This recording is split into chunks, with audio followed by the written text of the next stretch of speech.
I'm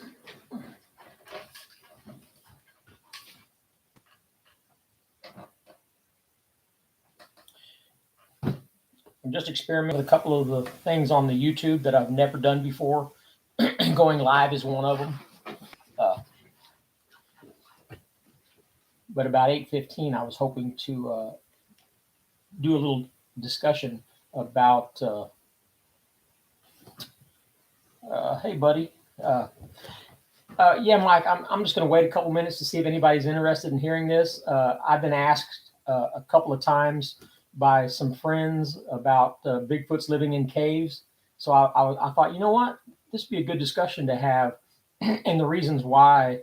I've discussed a lot of things with Shane Carpenter, as well as other people, and it's about caves being used by Bigfoots, and it's easy to think that they would, just because we don't really have an understanding of where they go, and so that leaves people using caves as their fallback. But I don't think they really understand caves. I mean, I've looked at some spelunking, websites and some videos of people that go in and explore these caves. They are treacherous. I mean, tight squeezes and narrow, very narrow, where you have to get down and let all your breath out to slide through some areas. Nothing about being in a cave makes any sense to me about using that as a place to live.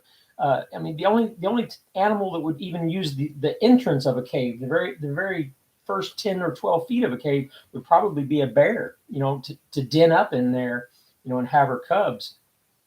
But to use a cave to live in, or escape through, people have these ideas that caves are long tunnels that you can easily go out somewhere else, and there's a network of caves underneath the United States that just they're everywhere, and you could just walk through them and take an exit and go to that other state and find a way out.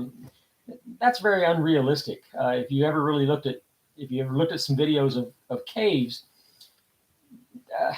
they just don't seem conducive to fluid movement in and through a cave system. And besides, once you get past the entrance, it's completely dark. I mean, we're talking absence of light, any kind of ambient light. And I mean, what animals can really,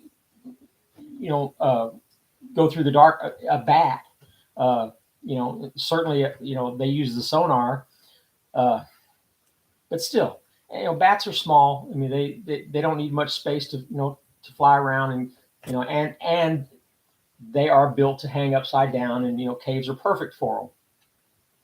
So, but a big animal like a Bigfoot using a cave, you've got to see their behaviors. I mean, talking with Shane a lot, and and all the times that we've dealt with the behaviors that we're able to witness. I mean, not really witness, because a lot of things just happen in our periphery or on audio and things like that. So we don't see a lot of these things, but we know it's happening. The rocks being thrown and things like that. And that in itself is crazy enough that you've got an animal that wants to stay hidden, but yet seems to be compelled to come in close to us while we're camping. It's a complete oxymoron that I don't really understand their makeup, that they want to stay hidden so bad, but they keep coming around and taking their chances of getting seen. It just doesn't make any sense. But when you're talking about their intelligence, Shane and I have witnessed several things now that, I mean, it's hard to refute, and that is, the way they move like a sniper. Where they just are barely moving when they think you're looking at them, and they're barely moving, because they understand that you see movement, and movement will get your attention. So over time, eons, and teaching their youngsters or whatever, they've learned that moving like that, they don't get noticed. And we wouldn't have known that if we hadn't have caught it on the thermal camera Now it's like 4 times. Uh, it's amazing. So it's clearly a characteristic that they use and they utilize it effectively. If they did that during the day, it would be incredibly effective.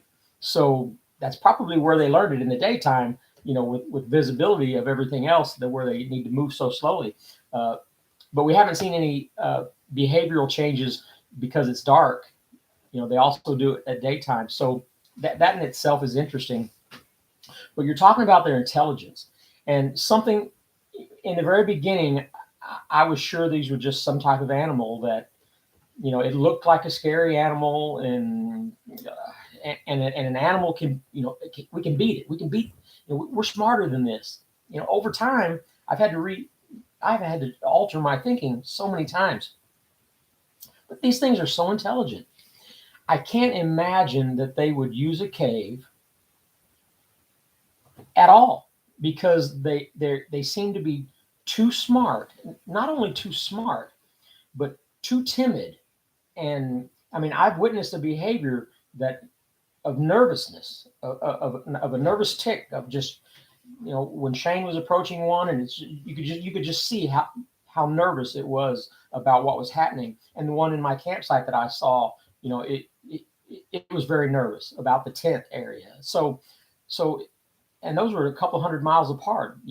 Same behavior, 200 miles apart, with different animals, creatures, whatever they are, shows that they are very aware of being caught, and they leave themselves an opening.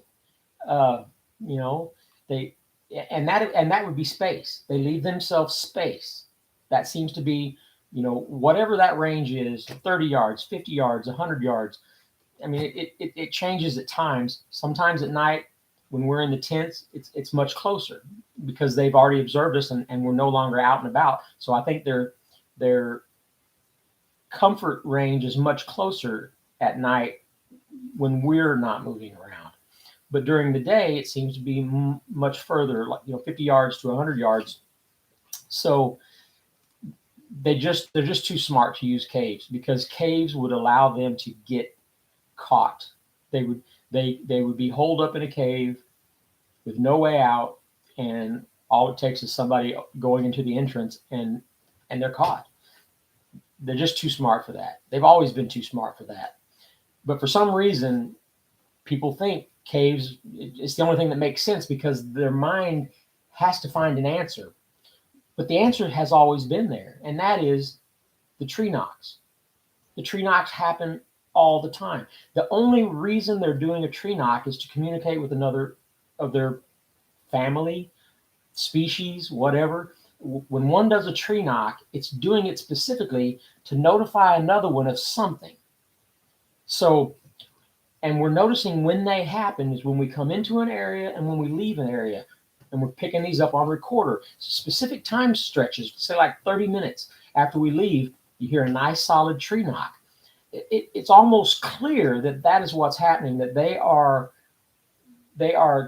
letting each other know the coast is clear, or they're coming back, or whatever. But so they're communicating with nonverbal ways, rock clacking, whistles, tree knocks, and speculating here about other animal sounds. I mean, that's pure speculation. Within reason. I mean, there's good reasons why we would think that, because some of the things that happened. But that's harder to prove than a tree knock or a rock clack. Especially when there's rocks being thrown also. So it's an easier bridge to cross. But because they're that intelligent, and they do so much communicating back and forth out in the open with nonverbal, with tree knocks and things like that, it just stands to reason that that's where they spend their time.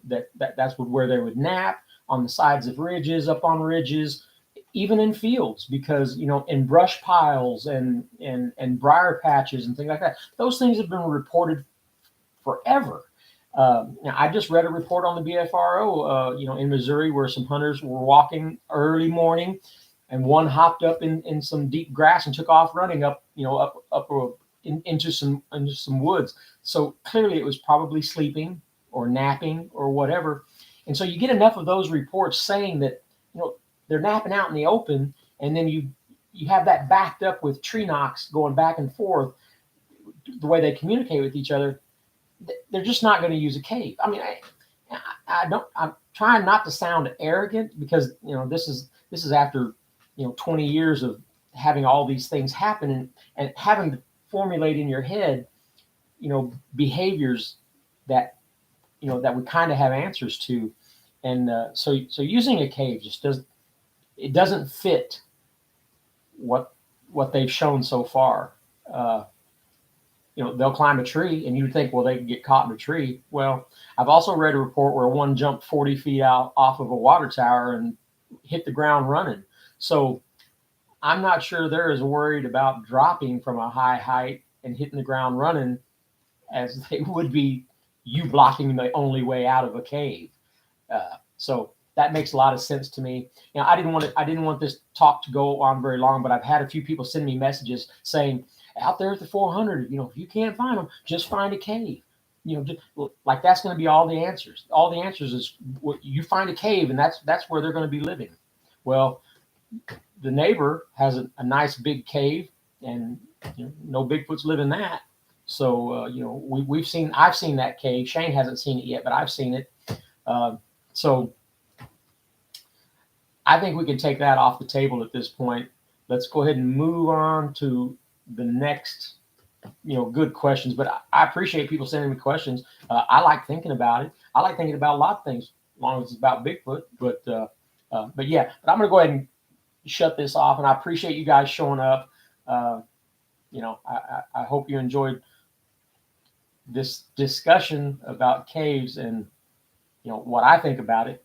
I could be totally wrong, but I don't think I am. But anyways, I appreciate you guys. Thanks. Bye.